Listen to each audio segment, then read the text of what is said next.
అనేది అది విచారణ జరుగుతోంది, ఎందుకంటే ఆయన ఆల్రెడీ సర్వీస్. అదే ఇక్కడ ఒక పాయింట్ చెప్పారు కదా, మీరు ఆయన విచారిస్తున్నారు, ఆయన మీద నేరాభియోగం జరిగింది కదా, నేరాభియోగం జరిగిస్తే ఆయన విచారిస్తున్నారు, ఇట్లా ఉంది, కొట్టాడైనా నేర ఆరోపణలు ఎదుర్కొన్నా నేను ఈ మాట అన్నందుకు మీరు ఇది అన్నారు కదా. రఘురామకృష్ణరాజు శిక్ష పడిపోయింది అంటే అక్కడ ఉన్నటువంటి దాని ప్రకారంగా శిక్ష పడిపోయితేనే ఆ ఉన్న ఐపీఎస్ సెక్షన్ ఆయన మీద కూడా నేరాభియోగమేగా. నేరాభియోగము నిరూపణ కావాలిగా, కోర్టులో తేలాలిగా. అంటే నువ్వైతేనే జడ్జిమెంట్లు ఇచ్చేయచ్చా, ఆయన సునీల్ కుమార్ అయితే జడ్జిమెంట్లు ఇచ్చేయచ్చా? ఇంకొకటి, సునీల్ కుమార్ చెప్పినటువంటి మాటలో ఈయన రఘురామకృష్ణరాజు 420, కృష్ణరాజు వాళ్ళ కుటుంబీకులు 420లు ఇవన్నీ కూడా మాట్లాడాడు.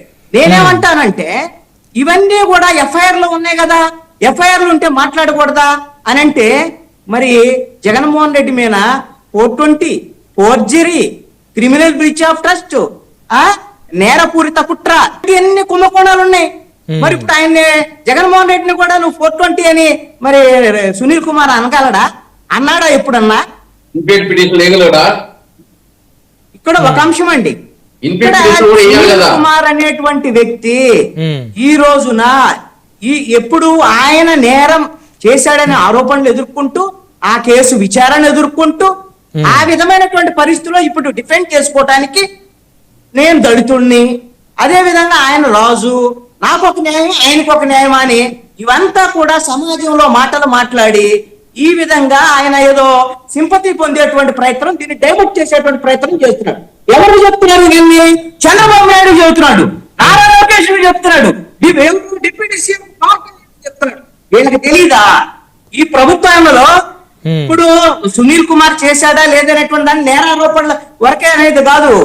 జగన్మోహన్ రెడ్డి ప్రభుత్వంలో ఎన్ని అక్రమాలు జరిగాయి, ఎన్ని అప్రజాస్వామిక చర్యలు జరిగాయి అంతగా తెలుసు. ఈ సిఐడీలు ఎన్ని జరిగాయి అనేది కూడా తెలుసు. ఇవన్నీ తెలిసినప్పుడు ఇవన్నిటిని ఎదుర్కొన్నటువంటి వాళ్ళు, ఇబ్బందులు గురైనటువంటి వాళ్ళు చంద్రబాబు నాయుడు, పవన్ కళ్యాణ్, నారా లోకేష్ వీళ్ళందరూ ఉన్నారు. వాళ్ళకి శుద్ధులు చెప్తున్నాడు సునీల్ కుమార్ వచ్చి. కానీ వాళ్ళకి శుద్ధులు చేస్తే, వాళ్ళకి సూచనలు చెప్తే సునీల్ కుమార్ చెప్పిన దాన్ని వాళ్ళు ఆచరిస్తారా? ఇది ఆయన చెప్పేది. ఇప్పుడు ఆయన కేసులో ఇంప్లీడ్ అవుతాను అని అన్నారు కదా, అయితే దాని మీద అభిప్రాయం ఏంటి? నేను ఒకటండి, ఆయన ఇంప్లీడ్ అవనండి, ఏం కాదు, ఆయన ఏం చేసుకుంటాడు, లేకపోతే రఘురామకృష్ణరాజు కేసు ఏంది, అవన్నీ కోర్టులో తేలుతాయి. ఎవరు రఘురామకృష్ణరాజుకి ఎవరు సపోర్ట్ చేయాల్సినట్టు అవసరం లేదు, నేను సపోర్ట్ చేయను, మీరు చేస్తారా లేదా మీ ఇష్టం సంబంధించినటువంటి అందుకని ఒకటండి. ఇక్కడ కిషన్ గారు ఆయన ఏమన్నారు? కాదు, ఇక్కడ ఇంపార్టెంట్ ఆయన అన్న పాయింట్లే చెప్తున్నాను నేను. ఇప్పుడు రఘురామకృష్ణరాజును తొలగించాలన్నాడండి. ఈయనకి చట్టాలు ఇవన్నీ వ్యవహారం తెలుసు కదా. ఈ సునీల్ కుమార్ గురించే చెప్తున్నాను. రఘురామకృష్ణరాజు దేని నుంచి తొలగించాలి? డిప్యూటీ స్పీకర్ నుంచి తొలగించాలి. అదే కదా ఆయన చెప్పేది. ఎమ్మెల్యే నుంచి తొలగించాలా, లేకపోతే ఇప్పుడు డిప్యూటీ స్పీకర్ నుంచి తొలగించాలంటే ఏంటి, ఎవరన్నా నియమించారు ఆయన్ని? ఇప్పుడు ఈ కూటమిలో ఉన్నటువంటి చంద్రబాబు నాయుడు ఒక నామినేటెడ్ పోస్ట్ అదేమన్నా? ఆంధ్రప్రదేశ్ శాసనసభలో ఉన్నటువంటి మెజారిటీ ఎమ్మెల్యేలు ఎన్నుకున్నటువంటి ప్రజాస్వామ్యతంగా ఎన్నుకున్నటువంటి ఆయన్ని ఎవరైనా సరే ఆయన్ని తొలగించేటువంటి అధికారం ఎవరికి ఉందో చెప్పానండి. ఎమ్మెల్యేలే మళ్ళీ అవిశ్వాసం పెట్టి అందించాలి. ఏదో అంతే తప్ప ఎలా తొలగిస్తారు? అదే విధంగా ఆయన ఎమ్మెల్యేగా ఆయన ఉండటానికి అర్హుడు కాదు, ఆయన తొలగించాలి. ఎమ్మెల్యేగా ఆయన 2,70,000 మంది ఆయన మెజారిటీ ఓటర్లు ఎన్నుకున్నారు ప్రజాస్వామ్యంలో. సుప్రీంకోర్టు ఆదేశించమనండి ఆయన్ని తొలగించమని ఏమన్నా సుప్రీంకోర్టు ఆదేశించగలదా?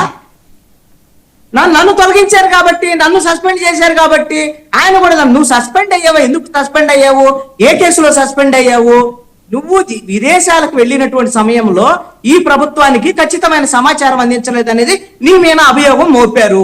నువ్వు దానికి వాళ్ళకి ఏం క్లారిఫికేషన్, దాంట్లో సస్పెండ్ అయ్యావు. దానికను నన్ను సస్పెండ్ చేశారు కాబట్టి ఆయన కూడా సస్పెండ్ చేయండి అనే అభియోగం అదైనప్పటికీ కూడా దాని వెనక ఉండేటువంటి ఆంతర్యం వేరనేది అది ఆయన చెప్తుంది. ఇదేనండి ఆంతర్యము. ఈయన ఇష్టం వచ్చినట్టు వ్యవహరిస్తే అధికారం ఉన్నప్పుడు, వీళ్ళకి అధికారం వచ్చినప్పుడు వీళ్ళు ఇష్టం వచ్చినట్టు వ్యవహరిస్తున్నారు. అదే ఆంతర్యం. ఏంది దాంట్లో ఆంతర్యం? ఇక ఇప్పుడు సిబిఐ కేసులు ఉన్నాయి. సిబిఐ ఏం చెప్పాడు నిన్నటిదాకా మొన్నటిదాకా వీడియోలో కూడా చెప్పాడు, అరెస్ట్ చేయమని చెప్పింది సుప్రీంకోర్టు రఘురామకృష్ణరాజుని అని చెప్పాడు. ఎక్కడ అరెస్ట్ చేయమని చెప్పింది? మనము ఏది పడితే అది మాట్లాడకూడదు కదా. ఐపీఎస్ ఆఫీసర్ అయినప్పుడు ఆయన మీద స్టే ఎత్తేసింది, విచారించమని చెప్పింది. విచారిస్తారు, అరెస్ట్ చేస్తారా లేదనే దర్యాప్తు సంస్థకు సంబంధించినటువంటి వ్యవహారం. ఇంకా రెండో అంశం ఏంటి అని అంటే, ఆయనకి సంబంధించినటువంటి దర్యాప్తుల దాంట్లో ఎవరైనా ఇంప్లీడ్ కావచ్చు, ఏమైనా చేయొచ్చు. ఇవి అది వ్యవహారం, అది వేరే అంశం. అసలు ఆ కేసుకను ఈ కేసుకి ఏ సంబంధము లేదు. ఈ కేసు దర్యాప్తు జరుగుతున్నటువంటి సమయంలో ఈయన్ని విచారించారు ఆల్రెడీ, ఇంకొకసారి విచారిస్తారు. నాకు తెలిసైతే ఈ కేసులో అరెస్ట్ అవుతాడు ఈ సునీల్ కుమార్, నో డౌట్.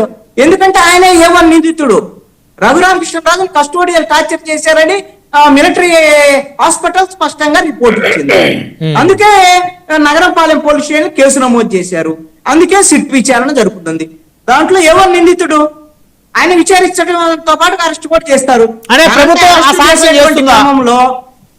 తనని అరెస్ట్ చేసేటువంటి క్రమంలో ఇదంతా కూడా రఘురామకృష్ణరాజు కక్షపూరితంగా చేయిస్తున్నాడు, నేను దళితుడు కాబట్టి నా విధంగా చేస్తున్నాడు అనేటువంటి ఒక ప్రచారం పొందేటువంటి విధంగా చేయటం కోసం ఇది చేస్తున్నాడు అనేటువంటిది. నేను సునీల్ కుమార్ ని వ్యతిరేకించను, అలాగని రఘురామకృష్ణరాజును సపోర్ట్ చేయను.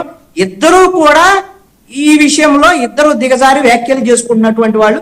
సునీల్ కుమార్ విషయంలో నేను ఒకటి చెప్తాను, ఆయన కస్టోడియల్ టార్చర్ ఆరోపణలకు సంబంధించినటువంటి కేసులో రఘురామకృష్ణరాజు బాధితుడు, సునీల్ కుమార్ నిందితుడు.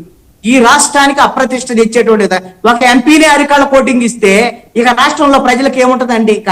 అందుకే ఇప్పుడు ఈ కూటమికి సంబంధించినటువంటి వాళ్ళు కూడా మొన్న తెనాలి వెళ్ళి ఆ పిల్లలకు రోడ్డు మీద అరికాళ్ళ కోటింగ్ ఇచ్చారు.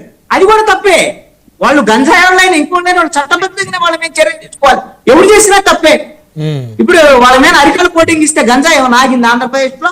ఈ గంజాయి మోకలు, గంజాయికి సంబంధించినటువంటి వీళ్ళకి సంబంధించినటువంటి ముఠాలు నెల్లూరులో సిపిఎం నాయకుడు పెన్సలయ్య అనేటువంటి వాళ్ళని అతను దారుణంగా చంపారు. ఏం చేస్తుంది గవర్నమెంట్? ఆయన గంజాయి మీద పోరాటం చేస్తారు, గంజాయిని మేము నిర్మూలిస్తామని